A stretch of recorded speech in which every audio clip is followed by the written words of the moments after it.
రాయదుర్గం మండలం వడ్రనూరు ఎంపీటీసీ సభ్యుడు అరుణ్ కుమార్ చొక్కా పట్టుకుని నీ అంతు చూస్తా అంటూ బెదిరించాడని, వ్యక్తిగత దూషణలకు పాల్పడ్డాడని రాయదుర్గం ఎంపీడీఓ కొండన్న ఆరోపించారు. స్థానిక ఎంపీడీఓ కార్యాలయంలో గురువారం మధ్యాహ్నం విలేకరులతో విషయాన్ని వెల్లడించారు. తన విధులకు ఆటంకం కలిగించారని పోలీసులకు కూడా ఫిర్యాదు చేయనున్నట్లు తెలిపారు. కొన్ని పనుల కేటాయింపునకు సంబంధించి తన విధులకు ఆటంకం కలిగిస్తూ ఇబ్బంది పెడుతున్నారని తెలిపారు.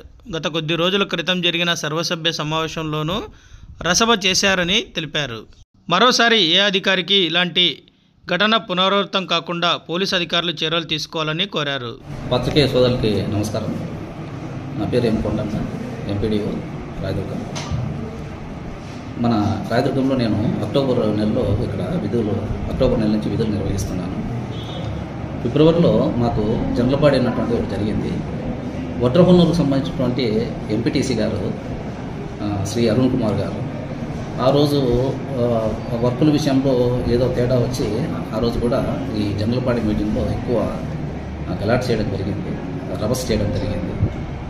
నేను ఎంత మంచిగా చెప్తున్నా కూడా విధులకు అప్పటి నుంచి ఆటంకం కలిగించడము, ఆఫీస్కి వచ్చి విధులకు ఆటంకం కలిగించడము, వ్యక్తిగతంగా దూషించడము, భౌతికమైనటువంటి దాడికి పాల్పడము, నీ అంతు చూస్తా అని చెప్పడము, నువ్వు ఎట్లా పనిచేస్తావో ఇప్పటి నుంచి నేను చూస్తానని ఇచ్చేయడము.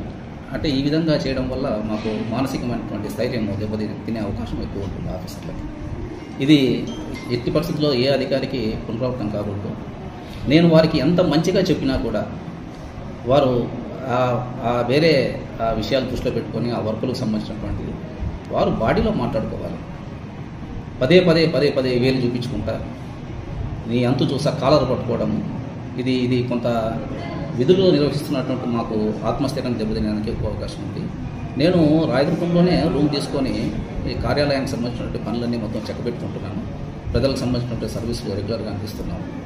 అయినా కూడా వీరు ఏదో విషయమై వ్యక్తిగతమైనటువంటి భౌతిక దాడులకు పాల్పడము, దూషించడము. ఈరోజు అంతా మొత్తం సచివాలయ సిబ్బంది స్టాఫ్ అంతా మొత్తం మా ఆఫీస్కి సంబంధించిన స్టాఫ్ అంతా ఉన్నారు. ఈరోజు చాలా బాధాకరమైనటువంటి దినం. ఇది ఇట్లాంటి పునరావృతం కాకుండా వారిపైన చర్యలు తీసుకోవాల్సిందిగా సిఐ గారిని కూడా నేను కోరుతున్నాను. Thanks for watching this video. ఈ వీడియో మీకు నచ్చినట్లయితే లైక్ చేయండి, షేర్ చేయండి, సబ్స్క్రైబ్ చేసుకోండి. మన రాయదుర్గం ఆర్డీజీ న్యూస్. మా లేటెస్ట్ న్యూస్ అప్డేట్స్ కోసం నోటిఫికేషన్లు రావడానికి బెల్ బటన్ని యాక్టివేషన్ చేసుకోండి.